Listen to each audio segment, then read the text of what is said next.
దేవుని పరిశుద్ధ నామానికి మహిమ కలుగును గాక. మరొకసారి ఆదరించి వాక్మీన టీవీ కార్యక్రమం ద్వారా మీతో ఉండడానికి దేవుడిచ్చిన ఈ మంచి సమయాన్ని బట్టి దేవుని నామానికి మహిమ కలుగును గాక. వీక్షిస్తున్న మీ అందరికీ కూడా మరొకసారి ప్రభునామంలో హృదయపూర్వకమైన వందనాలు తెలియజేస్తున్నాను. కొన్ని నిమిషాలు దేని వాక్యాన్ని ధ్యానించుకుందాం. తండ్రి నీ పరిశుద్ధ నామానికి వందనామని. కొన్ని నిమిషాలు దేని వాక్యాన్ని ధ్యానించుకుందాం. తల వంచండి, చిన్న ప్రార్థన.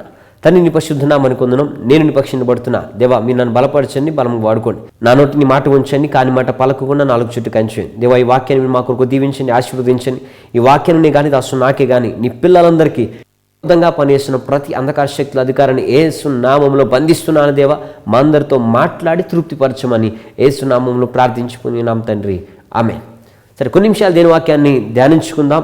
ఈ కార్యక్రమాల ద్వారా అలాగే వీక్షిస్తున్న ఈ పరిచర్య ద్వారా ఎంతోమంది దీవించబడుతున్నారు. అలాగే మీరు ఆశతో ఉన్నట్లయితే, దేవుడు నాతో మాట్లాడాలి అనేది మీ ప్రార్థన అయినట్లయితే, ఈ వారం కూడా దేవుడు మీ అందరితో కూడా ఆశీర్వాదకరంగా మాట్లాడి మిమ్మల్ని తృప్తిపరచబోతున్నాడు. ఆమేన్. సరే, కొన్ని నిమిషాలు దేని వాక్యాన్ని ధ్యానించుకుందాము.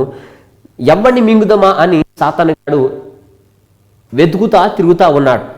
ఎలాగైనా కానీ ఏ సంఘాన్ని పాడు చేద్దాం, ఎవరిని మింగుదామని ఎన్నో రకాలుగా వాడి దగ్గర ఉన్న ప్లాన్స్ అన్నీ, వాడు ఏం చేయగలదు అవన్నీ కూడా ఉపయోగించి వాడు తిరుగుతూనే ఉన్నాడు.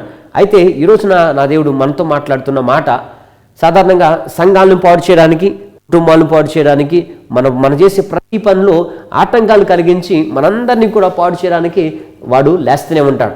ఈరోజున చాలామంది చెప్తున్న మాట అదే. సంఘంలో ఒకడు లేచాడండి, మా పొలం దగ్గర ఒకడు లేచాడండి, వాడి వల్ల చాలా ఇబ్బంది వచ్చేస్తుందండి అని చెప్పేసి చాలామంది చెప్తూనే ఉంటారు. అయితే ఈ రోజున దేవుడు మనతో మాట్లాడుతున్న మాట, యెషయా గ్రంథం 54వ అధ్యాయం 17వ వచనంలో, నీకు విరోధంగా రూపించబడిన ఏ ఆయుధమును వర్ధిల్లదు. ఆమేన్. నీకు విరోధంగా రూపించబడిన ఏ ఆయుధమును కూడా వర్ధిల్లదంట. ఇక్కడ ఆయుధాలు అంటే చాకులు కానీ, లేకపోతే కత్తులు, కొడవళ్ళు, గొడ్డలు ఇవి కాదు. కానీ ఆయుధం అంటే నిన్ను పాడు చేయడానికి సంఘాన్ని కానీ, కుటుంబాలని కానీ, ఆర్థిక జీవితాన్ని కానీ, ఉద్యోగ వ్యాపార ఏదైనా కానీ పాడు చేయడానికి సాతానుగాడు వాడుతున్న ఏ ఆయుధమైనా, వ్యక్తినైనా, ఆలోచనైనా ఏది కూడా వర్ధిల్లదు. నీకు విరోధంగా రూపించుకున్న ఏ ఆయుధమును కూడా వర్ధిల్లదు అని దేవుడి రోజున మనతో అభియానిస్తున్నాడు. హల్లెలూయా.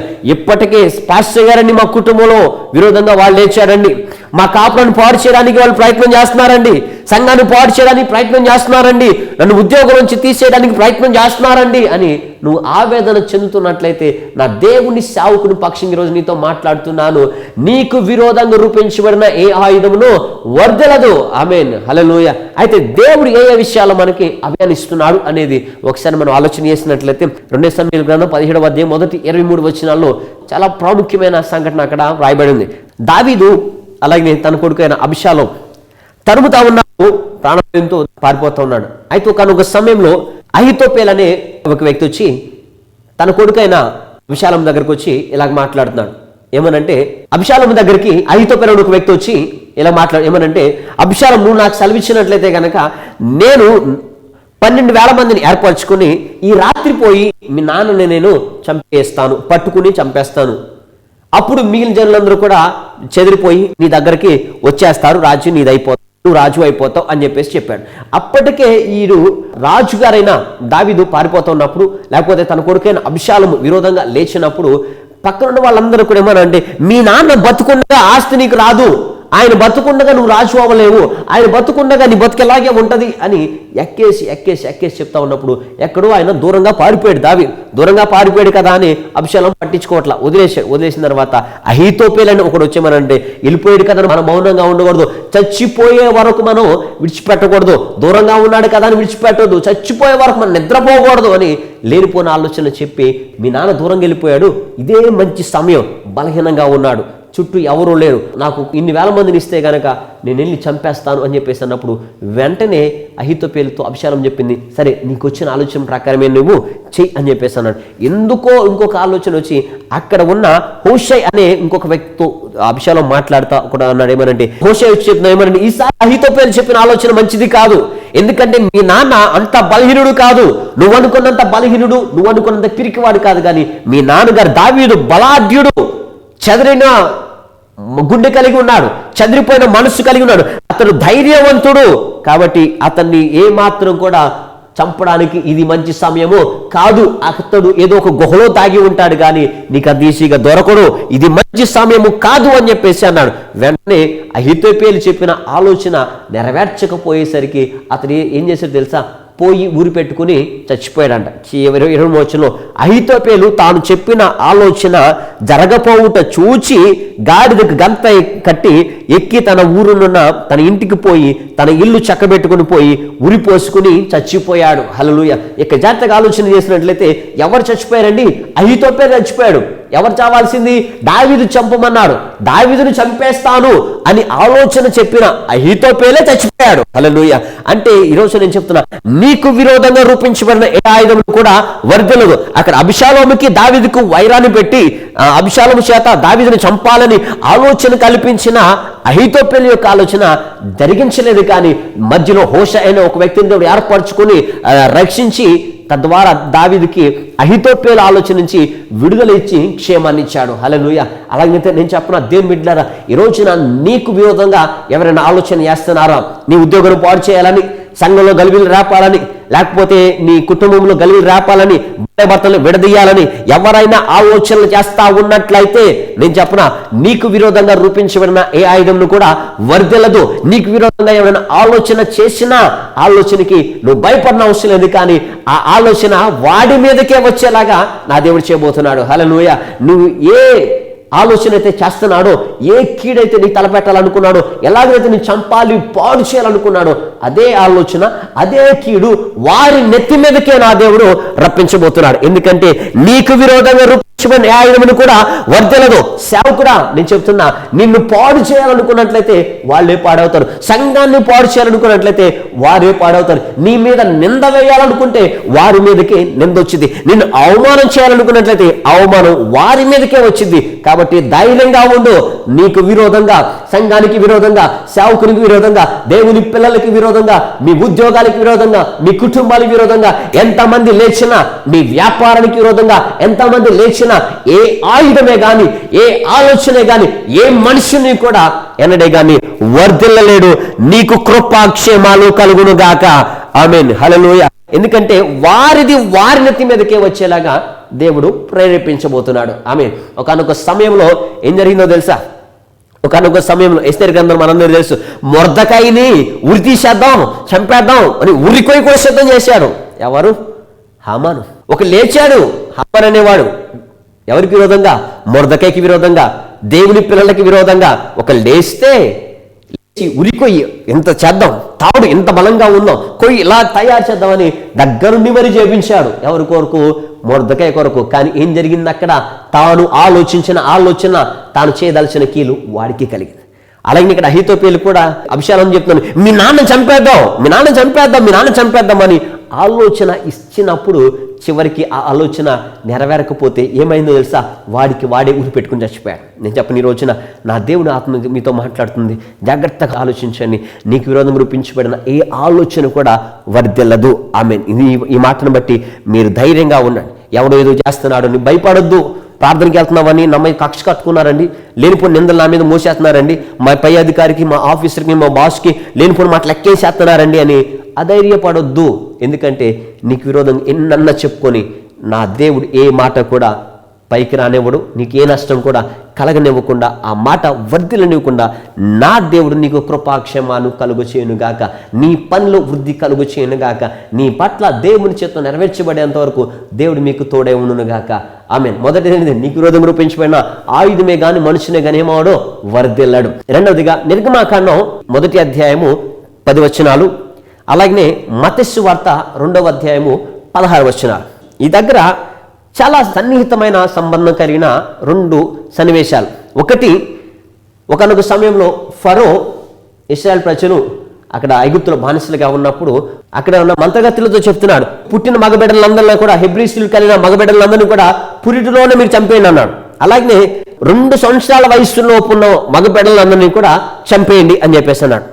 ఇక్కడ ఇశ్రాయేల్ ప్రజలు ఎందుకు చంపేయమన్నాడు అంటే, ఎన్నో వచనంలో చూసినట్లయితే వాళ్ళ సంఖ్య ఎక్కువైపోయి యుద్ధం కలిగినప్పుడు వాళ్ళు మనకి విరోధంగా యుద్ధం చేసి మన దేశం నుంచి వాళ్ళు వెళ్ళిపోతారేమో. ఎందుకు చంపేమన్నాడని, వాళ్ళు మగాళ్ళని బతికిస్తే పెరుగుతారు, వాళ్ళ సంఖ్య పెరిగిద్ది, వాళ్ళ బలం పెరిగిద్ది, మన మీద యుద్ధం చేసి నాయకుడి దూరంగా వాళ్ళు వెళ్ళిపోతారేమో. అక్కడేమో ఎవరు మెస్సై పుట్టారంట, ఆయన రాజు అయితే నాకు నా రాజ్యానికి ఆటంకమేమోనని అక్కడ హేరోదు 2 సంవత్సరాల వయసున్న వాడిని చంపేమన్నాడు, ఇక్కడ పుట్టిన మగపిల్లలందరినీ కూడా చంపేమన్నాడు. నేను అనుకుంటా ఉన్నా అక్కడ ప్రపంచంలో చాలా గొప్ప లేకపోతే కానీ చాలా గొప్ప నరమేధం కానీ లేకపోతే చాలా గొప్ప హత్యలు అక్కడ జరిగి ఉండొచ్చు. ప్రతి ఇంటిలో కూడా ఎంతో కొంత మనోవేదన, ఆక్రందనలు, ఏడుపు అక్కడ వినపడవచ్చు. ఎందుకనంటే పుట్టిన మగబిడ్డలు 9 నెలల వరకు కూడా చాలా అల్లారుముద్దుగా లేకపోతే ఎన్నో ఆశలతో గర్భం ధరించి డెలివరీ అవుతున్నప్పుడు పుట్టిన మగబిడ్డ అయితే వచ్చి చంపేసేవాళ్ళు. ఆ తల్లికి తీరని శోకం, ఈ మగబిడ్డ ఎందుకు పుట్టారా అని ప్రతి తల్లి కూడా అనుకున్నంత కడుపు కోత అనుభవించేవాళ్ళు. 2 సంవత్సరాల వయసున్న పిల్లలందరూ కూడా మత్స్యవార్తలు చంపేస్తా ఉన్నప్పుడు మగబిడ్డ ఎందుకు కన్నామని ప్రతి ఇంటిలో ఆక్రందనలు, ప్రతి ఇంటిలో వేదనలు, కన్నీరు అక్కడ ఎదురవుతూనే ఉన్నాయి. అయితే ఇక్కడ క్వశ్చన్ ఏంటంటే, ఎందుకు అంత హింస, ఎందుకు అంత దారుణంగా పసిపిల్లలను చంపేయాలి అని చెప్పేసి అనుకున్నానంటే, నేను చెప్పన దేవుని చిత్తం నెరవేర్చబడడానికి వీల్లేదు. ఎందుకంటే అక్కడ మోషే పుట్టుతున్నాడు, మోషే పుట్టబోతున్నాడు. అక్కడ మోషే పుట్టాడు. అదే సమయంలో ఫరో ఆజ్ఞ ఇచ్చాడు, మగ పిల్లలందరినీ కూడా చంపేయండి అని. ఎందుకో తెలుసా, మోషే పుడుతున్నాడు, మోషే పుడితే పెద్దవాడు అవుతాడు, మోషే పుడితే నాయకుడు అవుతాడు, మోషే పుడితే తన ప్రజలు ఇక్కడి నుంచి తీసుకెళ్లిపోతాడు, బానిసత్వం నుంచి నడిపించబడతాడు, బానిసత్వం నుంచి నాయకుడుగా అయి అక్కడి నుంచి తన ప్రజలందరినీ కూడా దూరంగా తీసుకెళ్లిపోతాడు, కాలానికి తీసుకెళ్లిపోతాడు. అది జరగడానికి వీల్లేదు. మోషే బతుకుండడానికి వీల్లేదు, మోషే నాయకుడు అవడానికి వీల్లేదు, ఈ ప్రజలకి విడుదల రావడానికి వీల్లేదు అని మోషే పట్ల దేవుని చిత్తం నెరవేర్చకుండా ఉండాలని మోషేని మొదటే చంపాలనుకుంది. అక్కడ యేసయ్య పుట్టాడు, ఆయన పెద్దవాడు అవడానికి వీల్లేదు, మనిషి పాపం కొరకు చచ్చిపోవడానికి వీల్లేదు, మానవ జాతికి రక్షణ ఇవ్వడానికి వీల్లేదు. అందుకే పుట్టిన వాడిని 2 సంవత్సరాల వయసు ఉన్నవాడిని అందరినీ చంపేయండి. అందరినీ కాదని చంపాల్సింది. ఎవరో యేసయ్య అవుతారో తెలియదు, ఎవరు పెద్దోళ్ళు అవుతారో తెలియదు, ఎవరు రక్షకుడు అవుతారో తెలియదు, ఎవరు విడుదల ఇస్తారో తెలియదు. ఆ ఒక్కడి ఎవరో తెలియక ఒక్కడి కొరకు మొత్తాన్ని చంపేశాడు. ఇక్కడ మోషే ఒక్కడు ఎవరో తెలియక మోషే కొరకు మొత్తాన్ని కూడా చంపేశాడు. కానీ విచిత్రం ఏంటంటే, అందరూ చచ్చిపోయి ఉండొచ్చేమో కానీ మోషే బతికే ఉన్నాడు. ఇక్కడ యేసయ్య రక్షకుడిగా బతికే ఉన్నాడు. హల్లెలూయా. అయితే ఈరోజు నేను చెప్పన, వారికి విరోధంగా సాతానుగాడు ఒక దగ్గర ఫరోను వాడుకున్నాడు, ఒక దగ్గర హేరోదును వాడుకున్నాడు. కారణం ఏంటంటే, వీళ్ళిద్దరిని వదిలేస్తే గనక దేవుని చిత్తం నెరవేర్చబడుతుంది. రెండవదిగా నేను చెప్పన, నీ మీద నా మీద ఉన్న దేవుని చిత్తం నెరవేర్చకుండా ఎన్ని రకాలైన విరోధంగా పనిచేసినా కానీ ఏ ఆయుధం కూడా వర్దెలదు. హల్లెలూయా. ఈ రోజున చాలాసార్లు మనకు అర్థం కాని విషయం ఏదేనండి, ఊరికూరికే ఆత్మహత్యలు చేసుకోవడం, ఊరికినే రోగాలు, మరణం ఎందుకు వస్తుందో తెలుసా? చచ్చిపోవాలని కోరిక ఎందుకు కలుగుతుందో తెలుసా? ఎలాగోలాగా వీరిని చంపేయాలి, ఎలాగోలా వీడు ఆత్మహత్య చేసుకోవాలి. దానికి అర్థం ఏంటో తెలుసా? నువ్వు ఆత్మహత్య చేసుకోవడం ద్వారా దేవుడు ఉద్దేశం నీ ద్వారా జరగదు.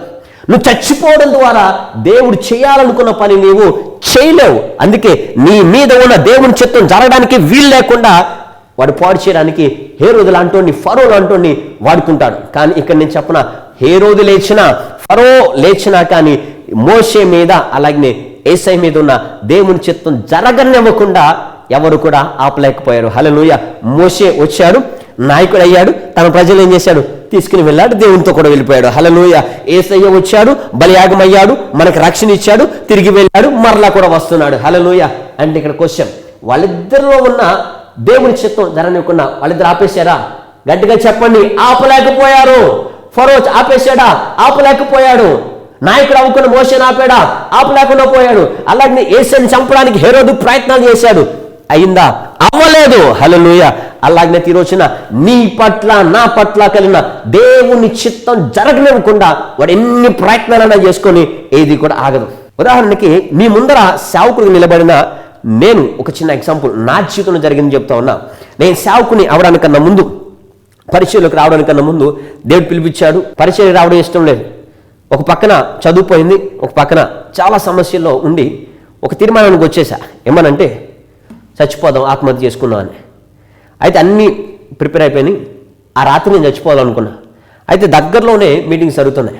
జరుగుతున్నప్పుడు రాత్రికి ఎలాగో చచ్చిపోతాం కదా, ఈ మీటింగ్ అన్న ఇల్లు వచ్చేద్దాం అని చెప్పేసి వెళ్ళాను నేను.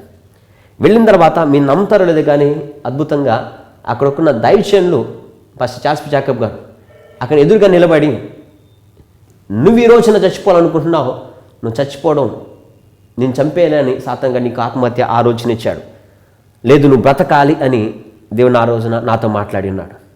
ఆమేన్, హల్లెలూయా.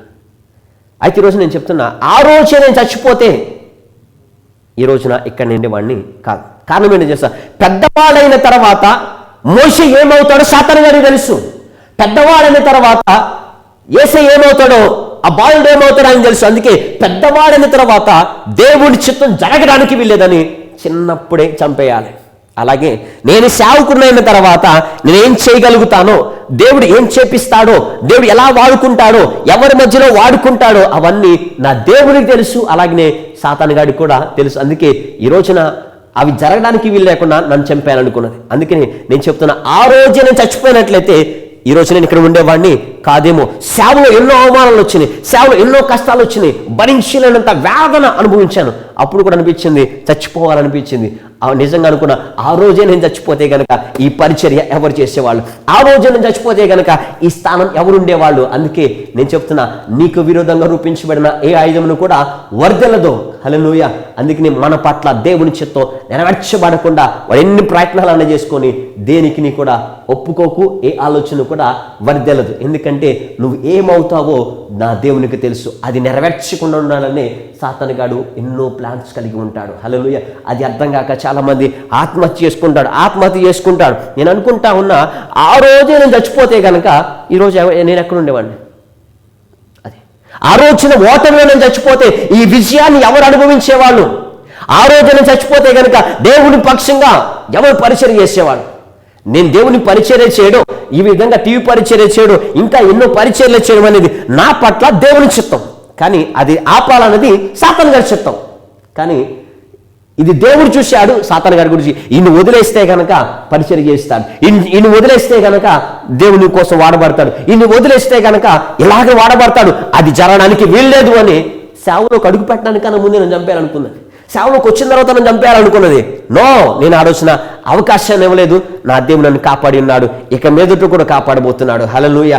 అందుకని ఈ రోజు నేను చెప్తున్నా, నీకు విరోధంగా నీ మీద ఉన్న దేవుని చిత్తం జరగనివ్వకుండా ఎన్నో ప్లాన్స్ వాడి కలిగి ఉన్నట్లయితే ప్రతిదీ కూడా నా దేవుడు లైవ్ చేయబోతున్నాడు. ఆమేన్. ఎన్నోసార్లు గొడవలకి చిన్న బాధ కలిగితే చర్చి మానేసాడు. చిన్న పాస్టర్ ఒక మాట అంటే చర్చి మానేయడం. కారణం ఏంటి తెలుసా? నువ్వు ఎలాగైనా చర్చి మానేయాలి. ఎందుకు మానేయాలి? నువ్వు మందిరంలో ఉంటే ఏం జరిగిద్దో సాతాను గాడికి తెలుసు. నువ్వు ఎలాగైనా ప్రార్థన మానేసేయాలి. ఎందుకు? ప్రార్థన చేస్తే ఏం జరుగుతుందో వానికి తెలుసు. అందుకే చాలా మందికి అర్థం కాని విషయం అదేనండి. నువ్వు ప్రార్థన మానేస్తున్నావంటే దాని వెనక సాతాను గాడి ఉద్దేశం ఉంది. మందిరం మానేసావంటే దాని వెనక సాతాను గాడి ఉద్దేశం ఉంది. ఎందుకో తెలుసా? నీ మీద ఉన్న దేవుని చిత్తం జరగడానికి వెళ్ళలేదు. నువ్వు ప్రార్థన చేస్తే నీ కుటుంబం మారిద్దని సాతాను గాడికి తెలుసు. నువ్వు మందిరంలో ఉంటే సువార్త ప్రకటిస్తావని సాతాను గాడికి తెలుసు. నువ్వు దేవుని సన్నిధిలో ఉంటే అనేక సంఘాలకి దేవునికి ఆశీర్వాదకరంగా ఉంటావని దేవునికి తెలుసు. అందుకని వీడిని వదిలేస్తే గనక అందరినీ మార్చేస్తాడు, ప్రార్థన చేస్తే గనక కుటుంబాలు మారిపోతాయి అని సాతాను గాడికి కూడా తెలిసే నువ్వు ప్రార్థన మానిపించేలాగా వాడు ప్లాన్ వేస్తాడు. దేవుని చిత్తం జరగనివ్వకుండా ప్లాన్ వేస్తాడు. దేవుని ఇవ్వదలసిన ఆశీర్వాదంలో ఉండనివ్వకుండా ప్లాన్ వేసి మధ్యలోనే చంపేయాలి, మధ్యలోనే చచ్చిపోవాలి అన్న ఆలోచన కలిగి ఉంటాడు. అందుకని నేను చెప్పనా, దేని బిడ్డలారా, నీ పట్ల నా పట్ల ఉన్న దేవుని చిత్తం నెరవేర్చబడేంత వరకు నీకు నాకు విరోధంగా రూపించబడిన ఏ ఆయుధమును కూడా వర్దెలదో.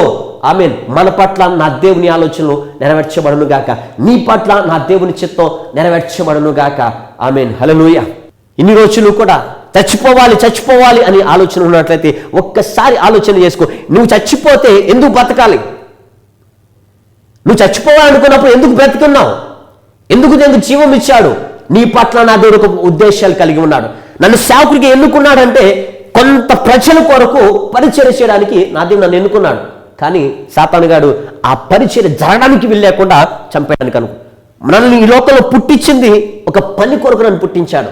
సాతానుగాడు ఆ పని జరగనివ్వకుండా ఆపేయడానికి ప్రయత్నాలు చేస్తాడు. నిన్ను సంఘంలోకి తీసుకొచ్చింది ఫైనాన్షియల్గా సపోర్ట్ చేస్తావనో లేకపోతే ప్రార్థనాపూర్వకంగా సపోర్ట్ చేస్తావనో నేను తీసుకొచ్చాడు. అది జరగడానికి వీల్లేదని చచ్చిపోవాలంటాడు.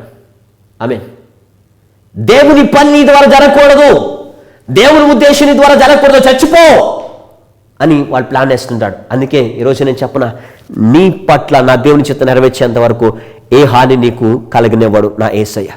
అది కలిగితే కనుక ఈ రోజున మోషే సాతాను ఉద్దేశం నెరవేర్చబడితే కనుక మోషే చచ్చిపోయేవాడేమో, ఏసై కూడా చచ్చిపోయేవాడేమో. ఎందుకంటే ఒక మోషే కొరకు అందరిని చంపేశాడు, ఒక ఏసై కొరకు అందరిని చంపేశాడు. కానీ దేవుని చిత్తం మోషే ద్వారా మాత్రం ఆగలేదు.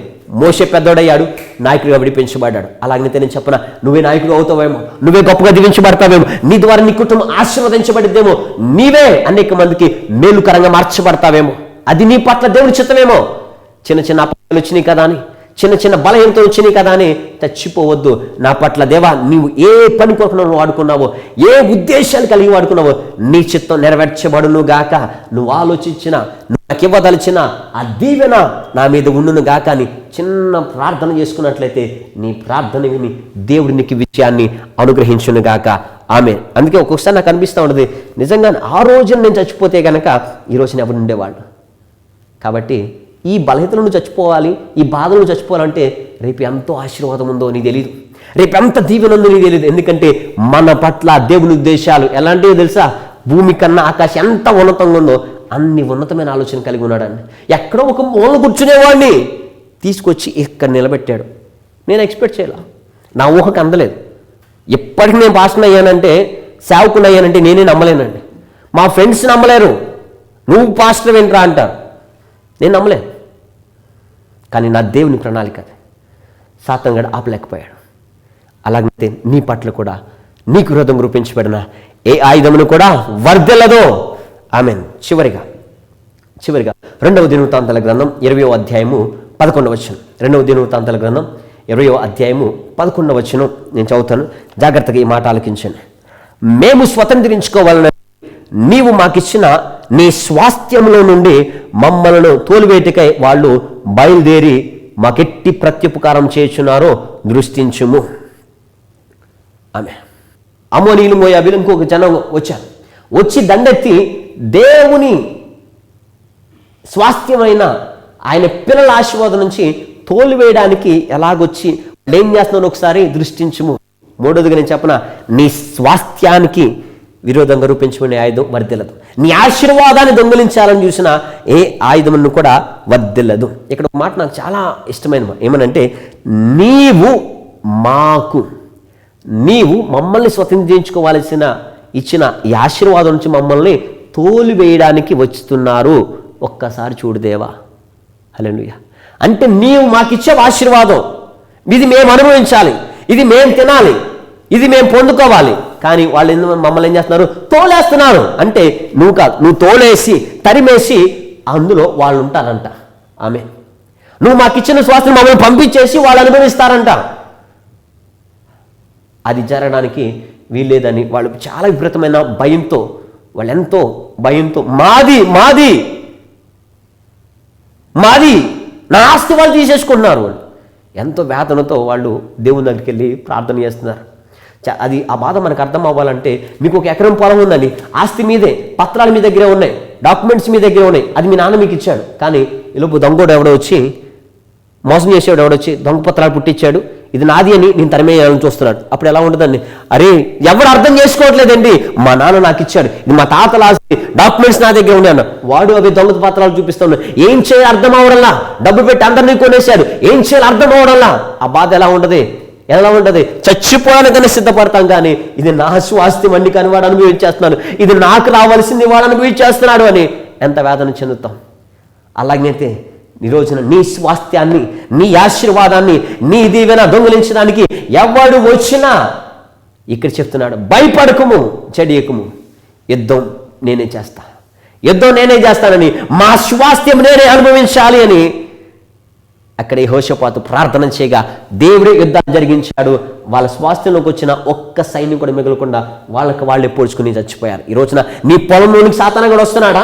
సంఘంలోనికి సాతానగాడు వస్తున్నాడా? ఇది నా యవనస్తులండి, నేను ప్రార్థన చేసుకున్నాను, నేను ఉపవాసం ఉన్నాను, నేను కన్నీరు కార్చాను, దొంగిలించడానికి సాతానగాడు వస్తున్నాడు, నన్ను పంపించేయడానికి సాతానగాడు వస్తున్నాడండి, నా ఆస్తిని పాడు చేస్తున్నాడు, నాకు రావాల్సిన ఆస్తి ఇది, నాకు రావాల్సిన ఉద్యోగం ఇది, వాడు నన్ను పాడు చేస్తున్నాడు, నా స్థలం అండి ఇది అని నువ్వు ఆవేదన చెందుతూ ఉన్నట్లయితే ఈరోజు నేను చెప్పనా, నీ స్వాస్థ్యానికే కానీ, నీ ఆశీర్వాదానికినే కానీ, నీ సంఘానికి, నీ యవనస్తులకి విరోధంగా పనిచేసిన ఏ ఆయుధమే కానీ ఎనడే కానీ వర్ధలదో.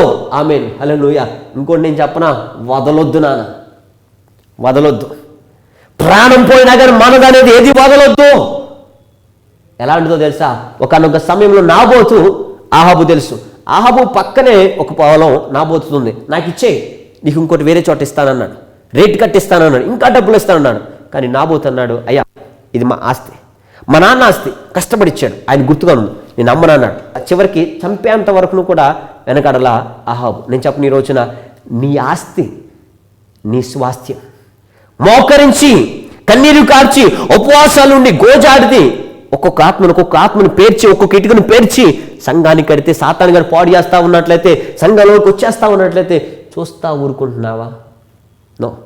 మా స్వాస్థ్యం ఇది, నాకు అనుభవించిన నాకు ఇచ్చావు, ఇందులోకి వచ్చిన ఏది కూడా ఉండడానికి వీల్లేదు. నా భర్తను నాకు ఇచ్చావు, సమాధానం నేనే పొందాలి. మా కుటుంబ పొలిమేరలోనికి సాతానికి రావడానికి వీల్లేదు. మా స్వాస్థ్యానికి విరోధంగా, మా ఆస్తికి విరోధంగా, మా సంఘానికి విరోధంగా, యవనస్తులకి విరోధంగా ఏ ఆయుధమే కానీ వర్ధిల్లడానికి వీల్లేదు అని నువ్వు ప్రార్థన చేసినట్లయితే నా దేవుడు చెప్తున్నాడు, నీకు విరోధంగా రూపించబడిన ఆయుధమును కూడా వర్ధిల్లదు. ఒకటి, నీకు వ్యతిరేకంగా వచ్చిన ఆలోచన వర్ధిల్లదు.